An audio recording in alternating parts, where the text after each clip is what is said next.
Hello बच्चों, CBSE ने कुछ चेंजेस सुझाए हैं जिसमें से एक है संदेश लेखन। हमारे राइटिंग सेक्शन में एक नया टॉपिक ऐड हुआ है जिसका नाम है संदेश लेखन। 10वीं में संदेश को शामिल किया गया है। आज हम उसके बारे में जानेंगे, उसके प्रारूप के बारे में जानेंगे। संदेश का अर्थ होता है कोई जानकारी, समाचार या आज्ञा या आदेश देना।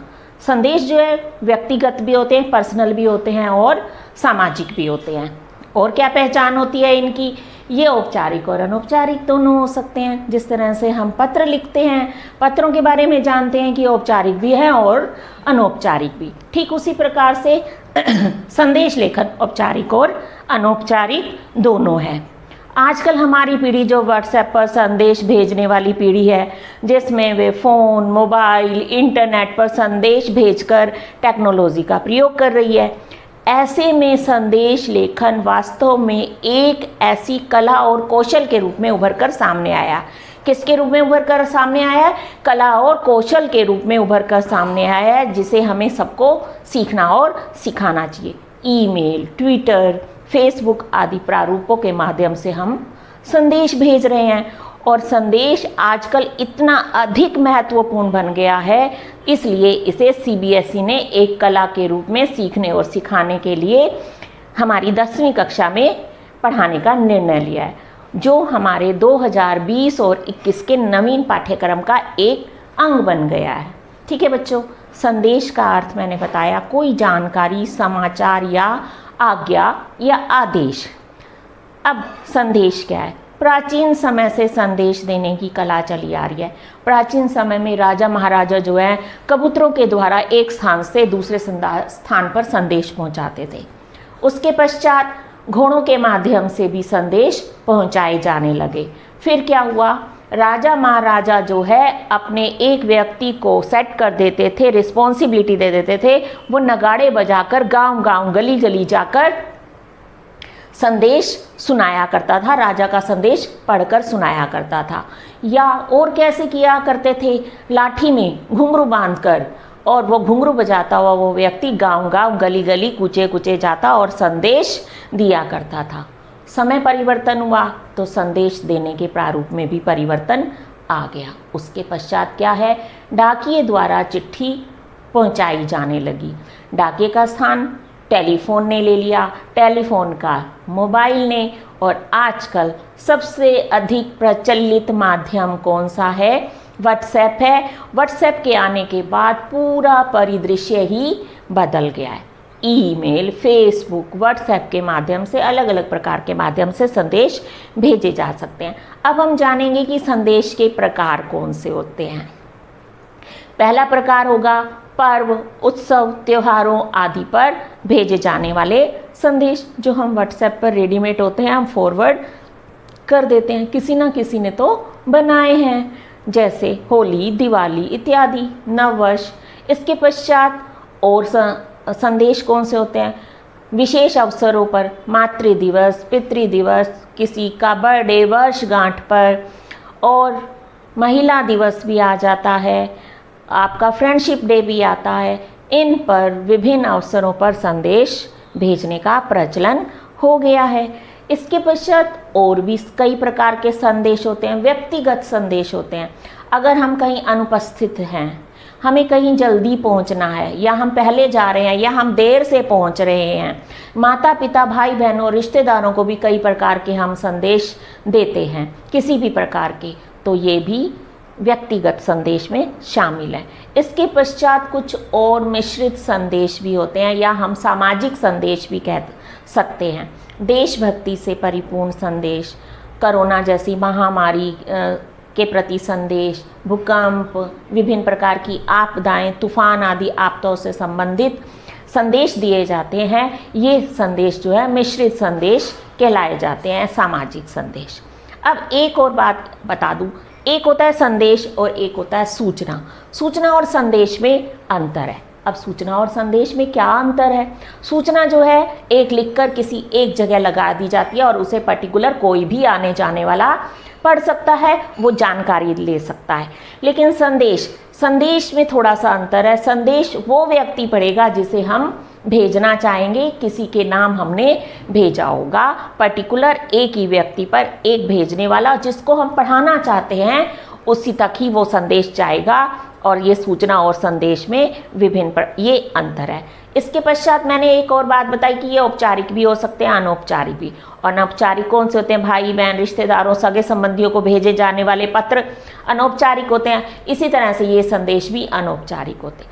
लेकिन कुछ जो हैं, कई बार हम अपने ऑफिस में अपने प्रिंसिपल को, अपने टीचर्स को भी संदेश देते हैं, तो इनको दिए जाने वाले जो संदेश जो होते हैं वो थोड़े से औपचारिक हो जाते हैं।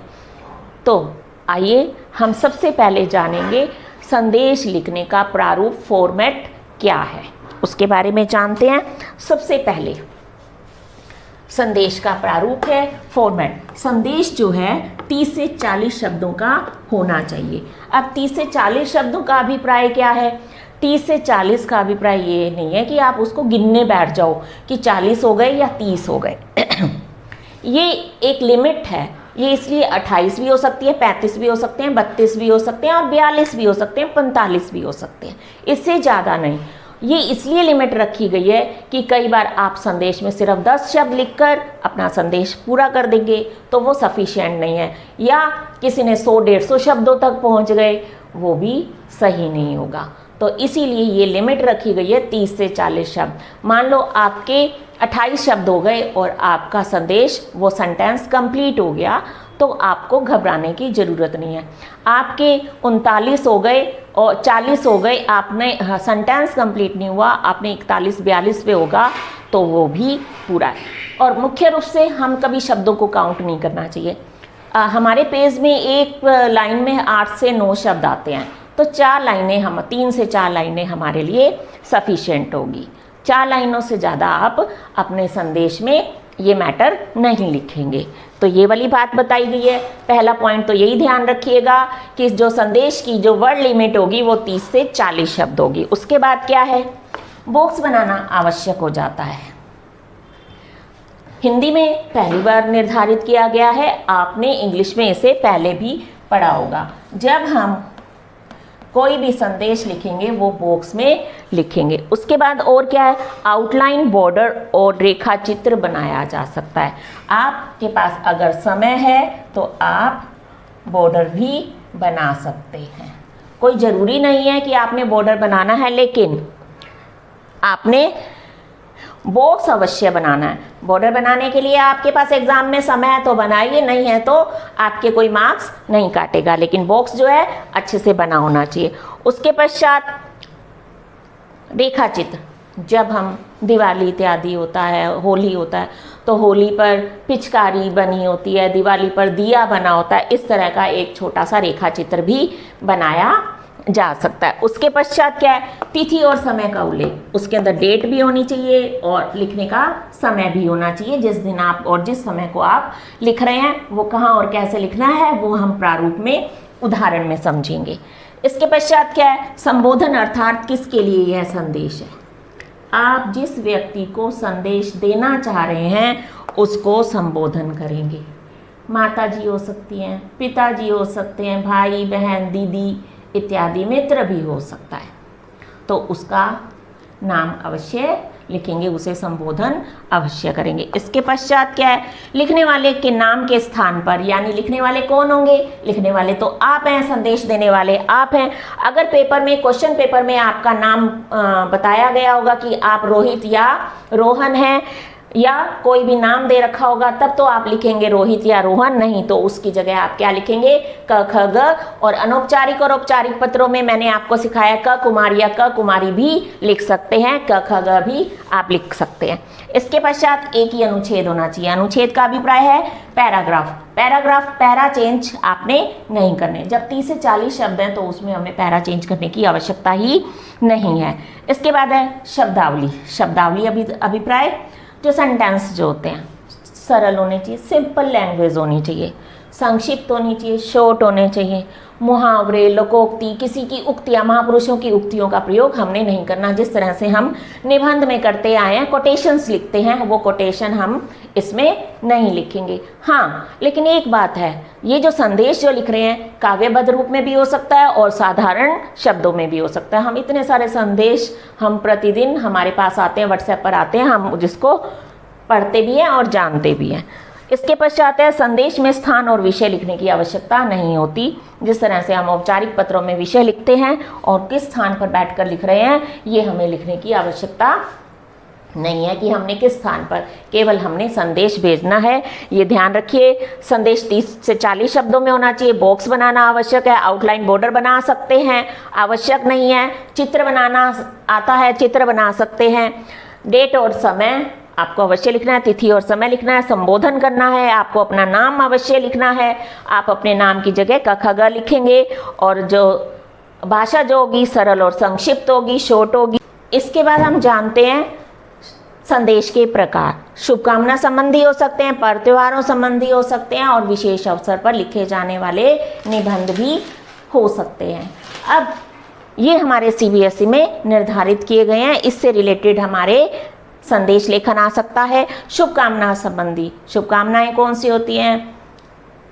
बर्थडे की हो सकती है, मातृ दिवस, पितृ दिवस, महिला दिवस हो सकता है, फ्रेंडशिप डे हो सकता है, पर्व त्योहार, होली, दिवाली, तीज इत्यादि, रक्षाबंधन, ये पर्व त्योहार है। उसके पश्चात है विशेष अवसर पर लिखे जाने वाले पत्र भी हो सकते हैं। विशेष अवसर पर कोरोना महामारी जैसे और जल्दी आना, देर से आना इत्यादि संदेश हमारे सिलेबस में आ सकते हैं।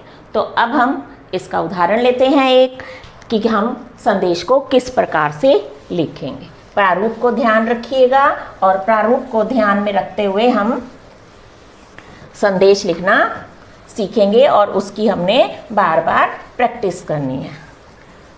हम एक संदेश लेते हैं, होली। आपने अपने मित्र को होली का संदेश देना है, होली पर शुभकामनाएं देनी है। सबसे पहले तो बच्चों मैंने आपको बताया बॉक्स बनाना है आपको, और उससे पहले सबसे पहले आप ये क्या दे रहे हैं? संदेश। संदेश लिखेंगे, उसके बाद तिथि लिखनी है आपने।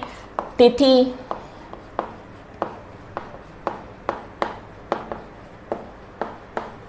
आप किसी भी रूप में लिख सकते हैं और समय लिख सकते हैं, प्रातः 10 बजे। अब आप पूछेंगे कि क्या ये इधर और क्या ये वो समय? आपने राइट साइड लिखना है। आप समय को नीचे भी लिख सकते हैं, आप ये समय इधर और दिनांक इधर भी लिख सकते हैं, लेकिन आपको दोनों चीज़ें लिखनी जरूरी है। उसके पश्चात अब क्या है? संबोधन। संबोधन करना है। आपने किसको लिखना है? प्रिय मित्र को लिखना है, प्रिय मित्र लिखेंगे। अब आपने होली की शुभकामनाएं देनी है। अब जब भी कोई त्योहार उत्सव या आ जाता है तब आप याद रखिए कि उसकी विशेषताएं क्या हैं। होली, होली रंगों का त्यौहार है। लाल, हरे, नीले, पीले, गुलाबी रंग की बात आ रही है, जो कलरफुल की बात है, रंगीनता की बात है। रंगीनता हमारे जीवन में खुशहाली लाती है। अब आप कविता के वे में भी लिख सकते हो और साधारण शब्दों में भी लिख सकते हो। देखें, आइए हम लिखते हैं, होली के लाल, पीले, हरे, नीले ये रंग हैं आपके जीवन में, या तुम्हारे। अगर आपने एक जगह तुम्हारे लिखा है तो सब जगह तुम्हारे लिखेगा, आपके लिखा है तो आपके लिखना है आपने। एक जगह तुम्हारे, एक जगह आप और एक जगह तू पर मत आ जाइएगा। तुम्हारे तन मन में और तन मन और जीवन में छा जाएं। तुम्हें रंगों से सरोबार कर दें। सरोबार नहीं याद रहता, इस तरह से तुम्हें रंगों से भर दें, तुम्हें रंगों से सरोबार कर दें। होली पर्व की आपको ऊपर तुम्हारे लिखा है तो तुम्हें वह तुम्हारे परिवार को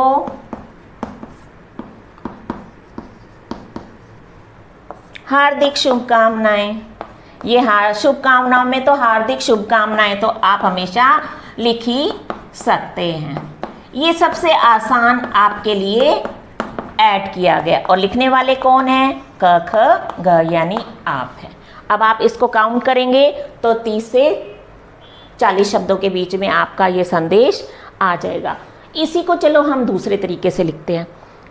आप बताएंगे कल होली का त्यौहार है, जो रंग बिरंगा त्यौहार है। इस रंग बिरंगे त्यौहार पर आपके जीवन में भी रंगीनता आए, खुशहाली आए और होली पर्व की तुम्हें व तुम्हारे परिवार को हार्दिक शुभकामनाएं। होली मुबारक हो। और यहाँ पर आप कोई पिचकारी भी बना सकते हैं।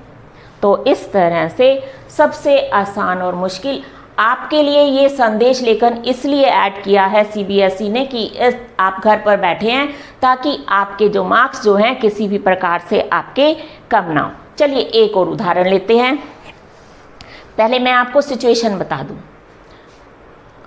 विशेष अवसर भी हो सकते हैं, अनुपस्थिति भी हो सकती है। आपकी मम्मी कहीं बाहर गई है, आप घर पर आए हैं और आपको भी कहीं जाना, ट्यूशन जाना है, लेकिन आपकी सिस्टर ने आना है घर पर और चाबी भी देनी है, खाने का भी संदेश देना है। तो अब आप एक पेज पर रसोई घर में या कहीं पर भी लिख कर जाएंगे तो आप क्या लिखेंगे? दिनांक लिखेंगे, समय लिखेंगे, जिस भी समय, शाम का समय तो शाम का समय लिखेंगे। तो यहाँ पर आप लिखेंगे, चलिए मैं आपको लिख कर ही बता देती हूँ।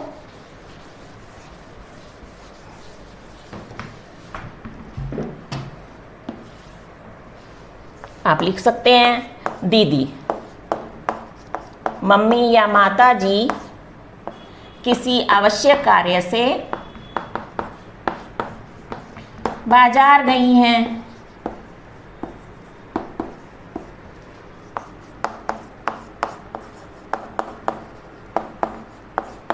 मुझे ट्यूशन जाना है या मैं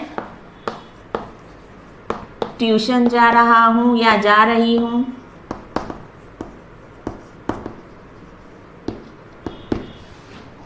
आपका खाना या आपका भोजन